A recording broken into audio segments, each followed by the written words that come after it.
시청자 여러분 안녕하십니까? 서울시의회 플러스입니다. 첫 소식입니다. 서울시의회에는 10개 상임위원회가 존재합니다. 또 각 상임위에는 위원회가 제 역할을 할 수 있도록 보조하는 인력이 있는데요. 서울시의회 상임위원회 구성원들을 만나보는 기획 시리즈. 오늘은 서울 시민의 발이 되어주는 교통정책을 관리, 감독하고 지원하는 서울시의회 교통위원회 사람들을 만나봤습니다. 천만이 사는 서울에 자리 잡은 복잡 다양한 교통체계. 고속에 맞춰져 있던 교통정책의 초점이 이젠 안전과 복지로 옮겨갑니다.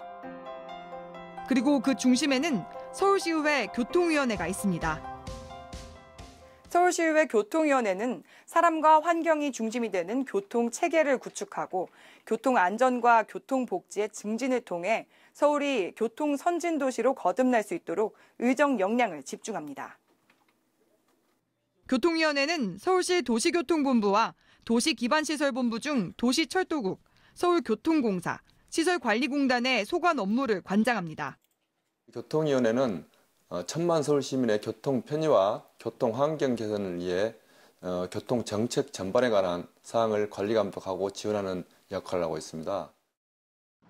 가장 중요한 건 교통 안전.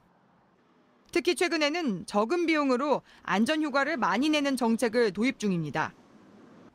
복잡한 교차로에서 진행 방향을 헷갈리지 않도록 돕는 색깔 유도선과 어린이들의 건널목 안전을 위한 옐로 카펫이 대표적입니다. 시민 편의를 위한 교통 복지에도 힘씁니다. 버스와 지하철, 경전철 노선을 새로 만들어 교통 사각지대를 최소화하고 고질적인 택시 승차 거부 문제 해결을 위한 다양한 대책도 고민하고 있습니다. 또 교통약자를 위한 저상버스 도입, 장애인 콜택시 확대 보급 등의 노력도 지속적으로 하고 있습니다. 교통 안전이나 복지를 좀 향상시키는 데 교통정책의 지금 주안점이 바뀌고 있습니다. 색깔을 표시해서 그 주행 방향을 정확히 표시해주는 컬러 레인을 도입해서 그 호평을 받고 있고요. 특히 서울시 의회에서 2008년도에 제안을 해서 개인 택시를 장애인 콜택시를 전환을 시켜서 50대 정도를 장애인 콜택시 확대한 정책을 하고 있습니다. 무엇보다 서울 시민들의 요구에 부응하는 지역별 맞춤형 사업도 추진합니다.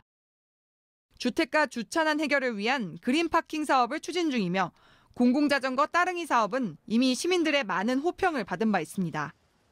지하철, 택시, 버스와 같은 도시 대동맥을 아우르는 정책뿐만 아니라 공공자전거 따릉이 보급, 버스 안내 시스템 설치, 세종로 보행 전용 거리, 신촌 대중교통 지구와 같은 시민 편의를 증진하고 지역 특성을 살린 지역 밀착형 사업 추진에도 힘쓰고 있습니다. 서울시의회 교통위원회는 시민들의 발이 되어주는 서울 교통의 발전과 증진을 위해 오늘도 달립니다. TBS 문숙희입니다.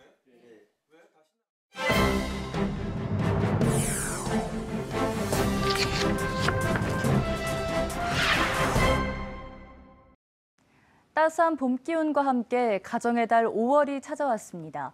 정부를 비롯한 각 지자체에서는 가족들을 위한 다양한 행사를 준비하고 있는데요. 시대 흐름에 따라 급증하는 다문화 가정에 대한 이해도 게을리할 순 없겠죠. 이에 서울시의회가 다문화 가정을 위한 조례안을 시행 중이라고요. 네, 혼인율과 출생률이 낮아지면서 인구 절벽을 실감하고 있는 요즘. 우리 사회에 정착한 다문화 가정은 어느덧 우리나라를 구성하는 한 축으로 자리 잡고 있는데요. 이에 서울시의회는 지난 2013년부터 서울특별시 교육청 다문화교육 진흥조례안과 2014년 서울특별시 외국인 주민 및 다문화 가족 지원 조례안을 제정해 시행 중입니다. 먼저 서울특별시 교육청 다문화교육 진흥조례안을 살펴보겠습니다. 주요 내용으로는 다문화교육 기본 계획 규정과 다문화교육 중점 학교 지정 및 지원에 관한 사항, 또 다문화교육 지원센터의 설치, 운영 등에 관한 내용이 담겨 있죠. 지난 3월에는 다문화 가족 구성원에 대한 이해가 여전히 부족하다고 판단해 학생과 학부모를 대상으로 다문화 교육을 실시할 수 있다는 내용을 담은 일부 개정 조례안이 본회의 심사를 통과해 시행을 앞두고 있습니다. 한편 서울특별시 외국인 주민 및 다문화 가족 지원 조례안에는 외국인 주민과 다문화 가족이 동일한 서울특별시의 각종 행정 혜택을 받을 수 있음을 규정하고 있고요. 외국인 주민 정책에 대한 기본계획 수립과 적절한 시책을 추진해야 한다고 명시되어 있습니다. 또한 이 시책 사업에 대한 재정적, 행정적 지원 근거를 규정하고 있고요.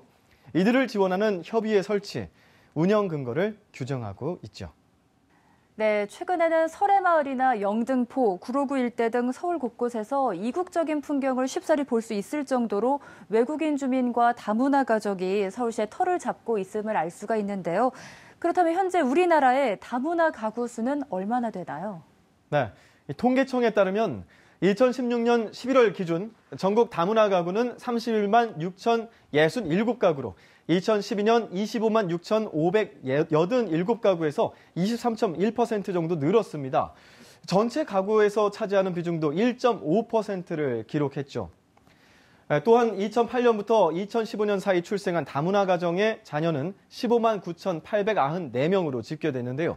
조사 첫 해인 2008년 다문화 가정 출생아 수는 전체 신생아의 2.9% 수준이었지만 이듬해부터 4.3%에서 4.9%를 꾸준히 이어온 것으로 나타났습니다. 이처럼 뚜렷한 다문화 가정 자녀 증가세는 오는 2020년 외국인 비율이 5% 수준으로 오를 것으로 전망되고 있는데요. 이렇다 보니 자연스레 다문화 가정 학생의 증가 수도 꾸준합니다. 2012년 4만 7천 명에 불과했던 초중고 다문화 가정 학생 증가 추인데요. 이 학생 수가 지난해 연말에는 처음으로 10만 명을 넘어섰습니다.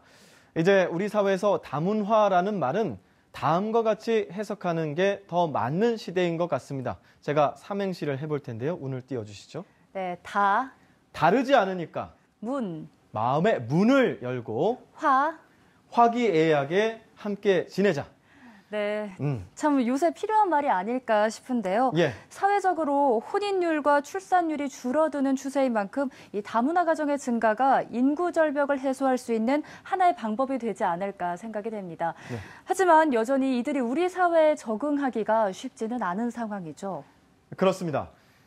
다문화 가정은 한국에서 살아가는데 여전히 어려움을 겪고 있는데요.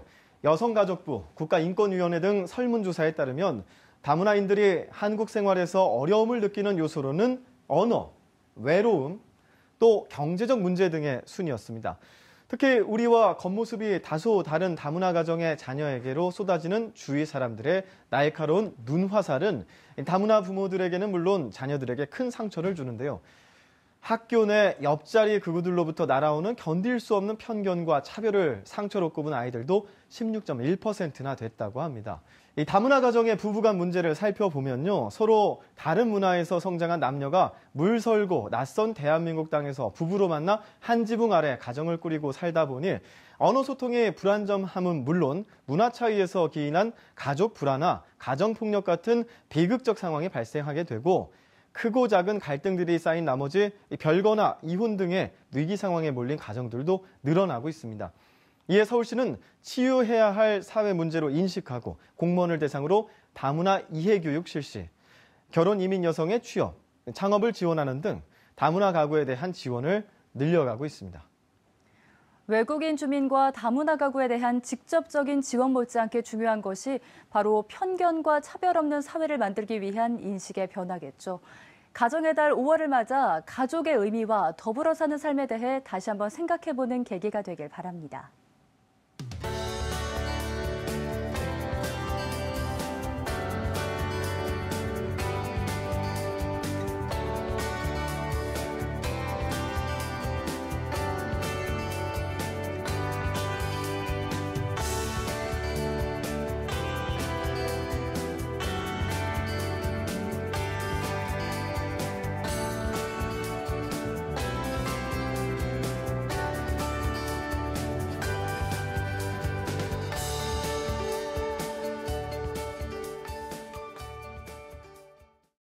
서울시의회 플러스 준비한 소식은 여기까지입니다. 다음 시간 더 알찬 소식으로 찾아뵙겠습니다. 함께해 주신 여러분 고맙습니다.